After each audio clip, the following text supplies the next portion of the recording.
Hi Aries, this is Job. Welcome po sa ating channel. By the way, Aries, this is your second half of the month of October. Second half of October from October 15 to 31, 2025.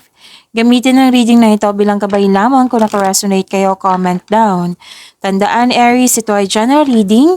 Kunin nyo lang po kung ano naka-resonate sa'yo. This is for you, Aries.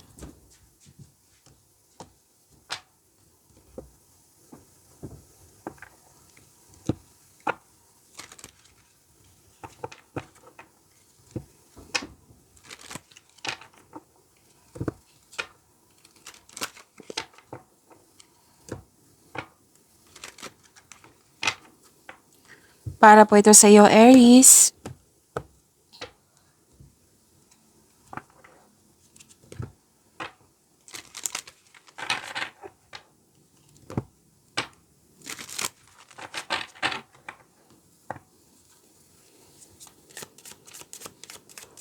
Angel number po para kay Aries.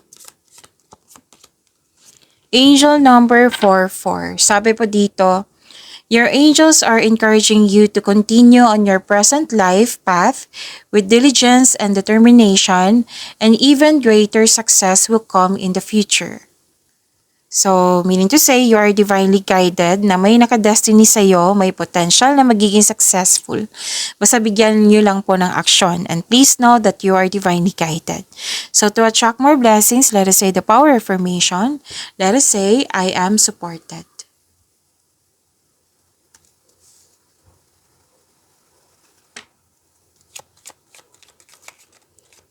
Maraming salamat po sa inyong patuloy na suporta, sa mga nag-donate, sa mga hindi nag-skip ng ads. Maraming salamat po.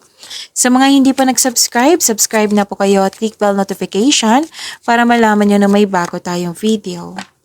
Para sa mga gustong magpa-reading, comment po kayo ng personal reading. Again, comment kayo ng personal reading and check my reply sa comment section. Oh, prosperity is yours. May nag-uusap din na tungkol sa property po. And may makakatanggap kayo ng good news. May change for the better. Makakatanggap din kayo ng balita na may buntes or ikakasal. May paglilipat sa malayong lugar. May exciting na ganap. May nag-uusap na magkakapatid. May nag-uusap din tungkol sa property or sa domestic matters.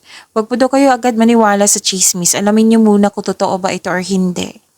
Ang ilan sa inyo gustong magbakasyon or mag-staycation sa bahay. Ang ilan sa inyo home base yung trabaho.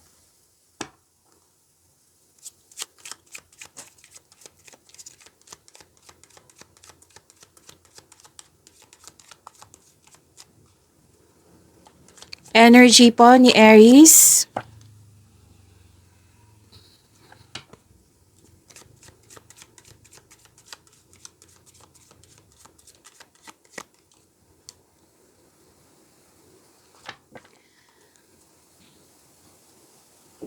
Kung may napansin kayo na repeating message, yan po yung pinupush ng card sa inyo. Like for example, nanood kasi yung monthly gabay tarot reading, weekly gabay tarot reading, daily gabay tarot reading, at dito din sa inyong second half of October. At may napansin kayo na repeating message.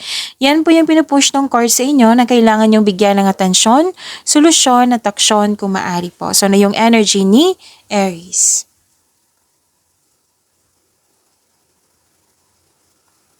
May plano kayo mag-outing, may ganap na reunion, may nakita rin ako nag-spend time sa mga bata, or sa anak, or sa inner child mo. Alam nyo ba sa pag-connect sa kanila, mararefresh yung energy mo. Yes.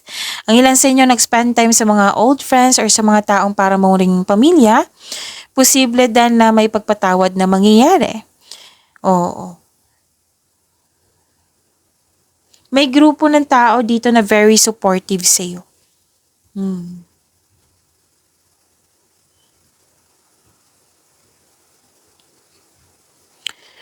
Okay. May naalala kayo, pwedeng na-miss nyo po ito. Pwedeng loss of connection. Oo, don't worry, after nito, magkakaroon po ng new direction.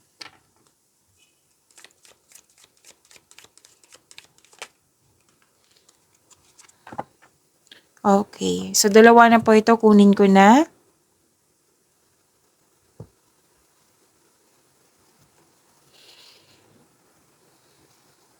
Sa inyong career and money po ito. Nakikita ko dito, nagkaroon po ng hard work and productivity, hard work at dedikasyon sa trabaho or negosyo for financial prosperity. Sabi ng card, patuloy mo lang magsumikap.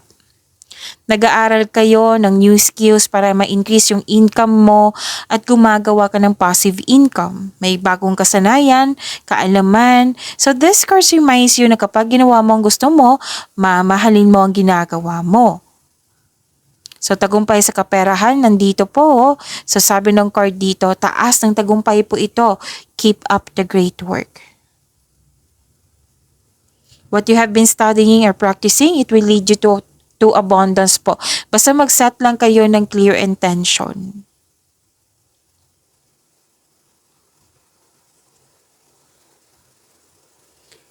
So may ganap na celebration or tapos na yung mga ginagawa nyo. So ang ganda nito kasi nag-celebrate kayo eh. So this celebration, it will increase the flow of positive opportunities sa iyong buhay. So sabi ng card, you deserve to celebrate your success. May nakita ko ditong after nitong completion na ito, magbabakasyon kayo. Posible din, out of town or sa bahay po. So may gantimpala kang matatanggap, maaring mana ito, promotion or recognition. You deserve this.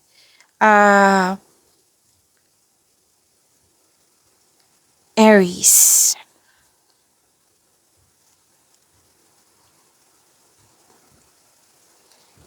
So nanindigan kayo at nagkataon kayo sa inyong layunin or project, magdadala ito ng pagbabago sa inyong trabaho.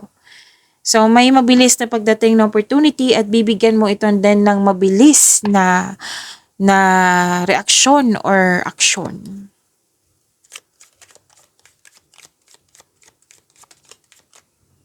This is about your love life, self-love, partnership, and romance, Aries.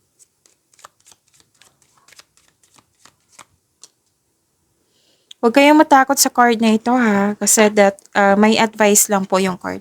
Takpan lang natin kasi may nakahubad. Hindi kasi siya pwede dito. Excuse me, kailangan ko mag-burp.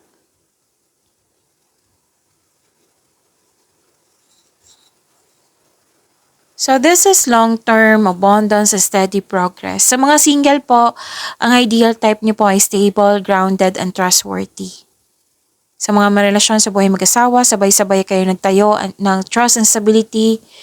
Ayaw nyo ng away. So you need to take things slow if you want the relationship to last.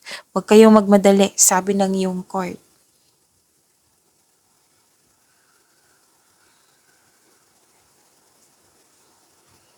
So may toxic dito, controlling person, or di kaya may ginagawa kayo dyan, single ka man marelasyon sa buhay mag-asawa, may ginagawa kayo dyan na hindi na nakakabuti sa'yo.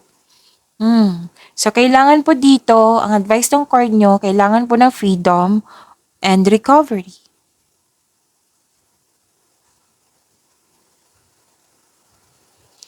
Nakita ko rin dito, nagkaroon po ng para sa mga relasyon, strong, confident, and compassionate kayo sa isa't isa, well-established and successful sa inyong relasyon. Sa mga single po, may makilala kang mabubuting tao, very passionate sa gusto sa buhay, charismatic at masayahin. Maaari din ideal type mo po ito.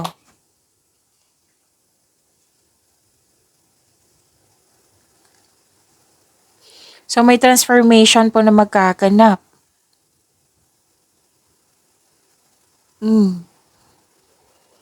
Okay, dalawa yung nakikita ko dito eh. Single ka man, marelasyon sa buhay mag-asawa. May isang tao na malapit sa'yo noon na nagkaroon kayo ng loss of connection at ngayon gusto niyang makipag-reconnect sa'yo.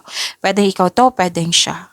Or di kaya may transformation na magaganap, nagkaroon ng cool off or space muna. Oo, para sa pagbalik nyo, mapag-usapan nyo po. Magkakaroon siya ng pag-uusap.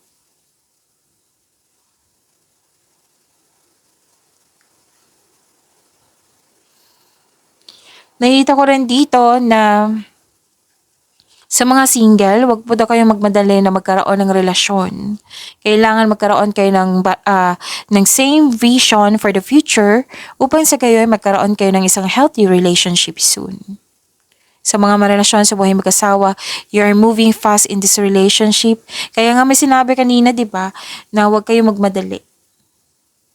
Kailangan mag-create kayo ng solid foundation, establish any plans para sa pag-level up nyo. Pag-imanin nyo po yung blessings sa binigay sa inyo, Aries. See you tomorrow. Maraming salamat po.